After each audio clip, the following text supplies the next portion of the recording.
This is the 90-90 T8. So to set up for this exercise, you're gonna get into that 90-90 position, put your feet up on a chair, couch, something similar, have a ball between your knees. All right, you're gonna keep a gentle squeeze on that ball, so if someone were to come and try to pull it out from between your knees, they wouldn't be able to do it.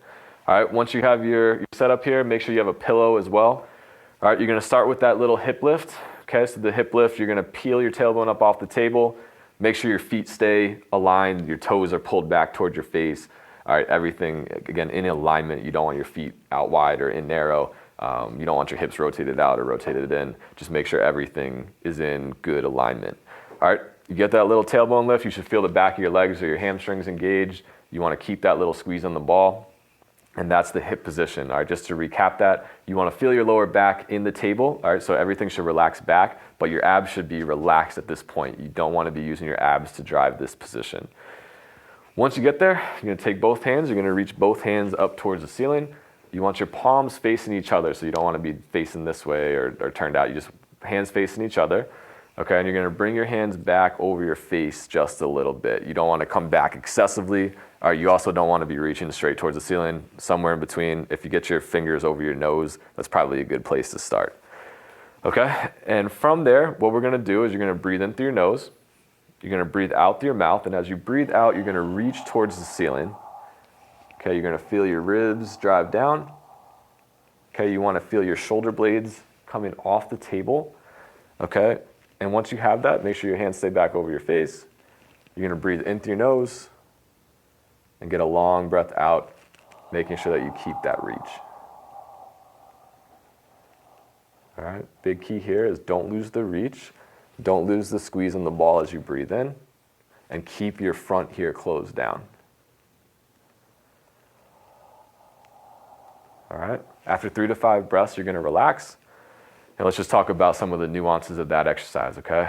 So first thing, as with all of these, you wanna keep your neck out of the game. Make sure your neck's staying relaxed. If you can hear yourself breathing in, you're breathing in with your neck, you're forcing the breath in. If you feel like it's just your neck's taking over, you're probably overbearing, trying to force the position too hard. So again, let your breathing drive the movement. That's a big theme with all of these. All right, with the reach up towards the ceiling, so go ahead, bring your hands back up for me, Ben. Okay, you want to keep your shoulders off, your shoulder blades off the ground. So as you reach, we call it a protraction movement. You should feel almost like your shoulder blades are wrapping around your rib cage. Okay, but the same idea. You can see how Ben's fingers are nice and relaxed here. He's not forcing the reach. The harder you reach, the more your neck's going to get engaged, the more your chest is going to get engaged, the more your upper traps are going to get engaged, and we don't want that. So it's a very subtle. You're just elongating your arms gently towards the ceiling. It's not a forceful press towards the ceiling, okay? So again, biggest thing with all these is that you relax into the movement. All right, so we're gonna go through that again and just kind of, just one more time, demo that, make sure we're feeling this. So again, the start is just a simple tailbone tuck, very subtle, just enough you feel the hamstrings, just enough squeeze that you keep the ball between your knees. You're gonna bring your hands up and over your face, fingers over your nose if you can get them there.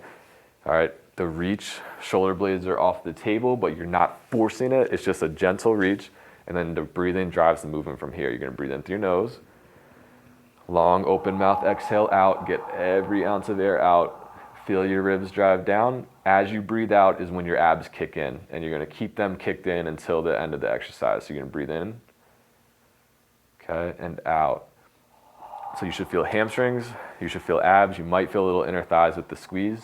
That's the muscle activity you wanna feel. And the way that you really know that you got it is if you can breathe in and this stays relatively in position and you feel your air pushing into the middle of your back.